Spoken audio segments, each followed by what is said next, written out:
We've talked a lot about Palworld on this channel, but I do think it needs to be examined at this stage how little of an impact the game has actually had on Nintendo and the Pokemon Company as a whole. Because you have so many people who have gaslit themselves into thinking Nintendo is going to sue other companies for having vaguely similar concepts to their own brand, that they're going to go after mods, that they're going to go after, like, I don't know, the US government for using the Pokemon theme song. People have this really strange, warped mindset on what Nintendo is going to do going forward. And it is one of the cringiest things I think I have ever seen. It is so out of touch with reality that it really does need to be examined. It it really does need to be understood that the narrative regarding Palworld, the idea that Nintendo filed the lawsuit because they were jealous of Palworld's success, is completely wrong. Because we have seen time and time again that other Pokemon competitors, games like Yokai Watch, games like Digimon, competitors to other Nintendo franchises like Hollow Knight and things of that nature, Skyrim, like, not only do they get released on Nintendo consoles, like, a lot of times they have unique features and ideas. Like, there is no reason for Nintendo to go after games for having similar concepts. And that's kind of the issue here, is that people want to paint this as an idea that Nintendo is scared of Palworld as a brand, that they're scared of competition, when in reality, like, they're just, the issue is that Palworld blatantly plagiarized Pokemon. And the cope that people have is that, like, well, Palworld plays completely differently without accounting for the fact that certain mechanics are lifted directly from Pokemon. They are just applied differently in the general gameplay loop. Like, the catching mechanic is ripped off from straight from Legends Arceus, right? It is just shocking to me how much they lifted from Pokemon when it comes to designs and mechanics, and how much people adamantly try and refuse to admit it. That they keep pretending as if these designs are generic, when you can clearly see that, certain pals are just recolored Vulpixes and the like. Like, there are, it's not even, they just ripped off these designs and implemented them into their own game. And Nintendo is filing a lawsuit. They're in the process of going after this company, and it does feel as if Palworld is running scared, and they're doing everything they possibly can to try and keep the narrative towards them positive. Like announcing their shitty farming simulator to try and cash in on Pokepia. Right? They are trying to keep this idea that there's some, like, amazing studio alive, that they're doing what Game Freak won't, but in reality, they're just desperately trying to maintain the positive goodwill that they acquired through VTubers streaming their game and giving all this unwarranted attention to something that is just this derivative, uninspired slop. It is one of the most embarrassing things I think we have seen this decade. Like, honestly, Palworld's probably like the 2020s equivalent of Undertale. It feels like the same exact kind of mentality where everyone is just obsessed with the game for superficial reasons, but they don't play it, they don't talk about it. Like, it's mostly being used as a weapon against Nintendo and the Pokemon brand. That's the only reason that anybody is really continues to talk about or care about Power, is because of this weird, like, vendetta that certain communities have against Nintendo. And you can see that, with the Pal Farm situation, is that if you go on the comment sections of the announcement videos, nobody's talking about the game itself. They are talking about Nintendo and the lawsuit. The idea that Nintendo is going to file a lawsuit against Pal Farm when in actuality, they already did when they went after Palworld. So this is a really interesting kind of debacle because everyone is bending over backwards to keep the narrative going that Nintendo is being frivolous with these patents when we see nothing but W's coming from their camp over the past year. Like they got the patents approved in the US when we were told that wouldn't happen. Like I remember when people were saying that Nintendo would never even file a lawsuit, right? Like the idea that the Pokemon brand is generic needs to die.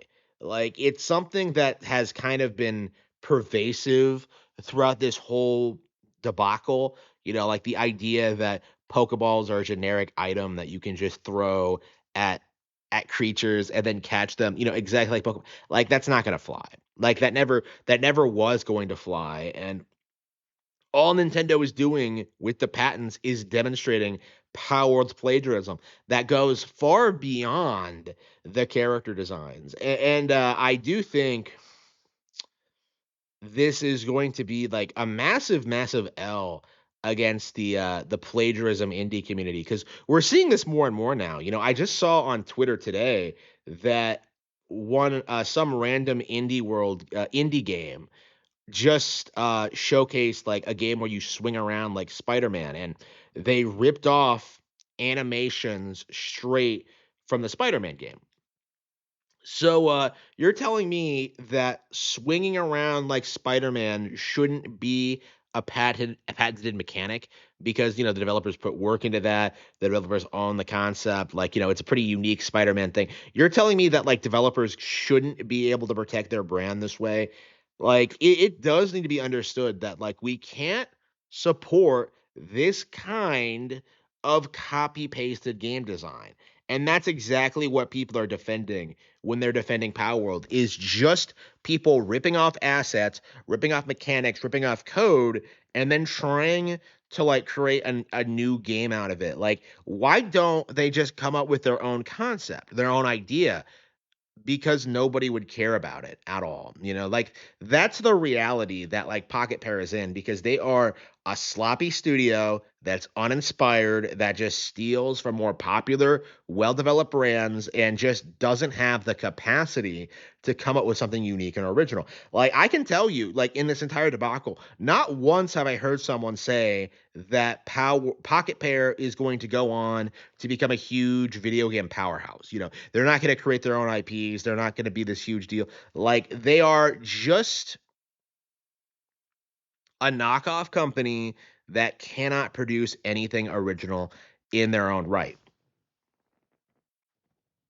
I've said this several times, and this has become a truth in the community is that you can't maintain Nintendo hate by just propping up some mediocre brand. Like there has to be real enthusiasm behind it. People actually have to like the thing that you're trying to shill. And in Power World's case, some like this is something that people got tired of within a couple of minutes of gameplay. Like everyone I've seen play this game and try to shill it just like got bored of it immediately, but we'll still try and defend it for artistic credibility. Like they want to protect this game. They want to see it do well because they desperately want Pokemon to be taken out and for like Nintendo to fail. And that's been a prevalent problem for the past several years. Is that like actually ever since I was a kid, is that people always believe that Pokemon was a fad and would like fade away with time. And not only is that not true, it's now one of the biggest brands ever. It needs to be understood that Power World years later still does not have a proper 1.0 release. It has never seen an official full full release. It is still in early access, and yet they're releasing a new spin-off game, before Power World's even finished. Meanwhile, you have Pokemon that's putting out like entire new games in the span of time that it's taken How World to even leave early access. That is what we're seeing here today is that Pocket Pair is just struggling to compete with Pokemon, that it's losing its relevancy and is only kept afloat by like sheer unadulterated VTuber autism. And first of all, like this is a clear demonstration, I think, of just how dangerous the VTuber community actually is. Because if they can make like absolute slop like this relevant, like, it's just appalling that we're gonna have to go through this all every couple of years. Them propping up some stupid indie game because it resonates with their audience. Like, I'm sure, like, there are people propping up, like, uh, Date Everything and, like, Deltarune was something people were pretending to be excited about. Like, it'll implode eventually because you can't really compete with, like, an actual real Nintendo brand. But like the fact that we have to deal with this at all is very frustrating because to this day it feels as if people outside of the Pokemon community don't want to admit that Scarlet and Violet were hugely successful and popular and have gone on to be a lot of people's favorite generation, myself included. Like people spurging out about the visuals and like the graphics, like even, following the Nintendo Switch 2 version launch, like it's just so out of touch that it's laughable. And it really needs to be called out for what it is. I am tired of seeing people who don't play these games complaining about them near constantly. It's just the reality of it. Like the game is good, people enjoy them, and you just have certain individuals who are unwilling to just face facts, who are unwilling to just acknowledge that Pokemon has retained its relevancy and is bigger than their favorite thing.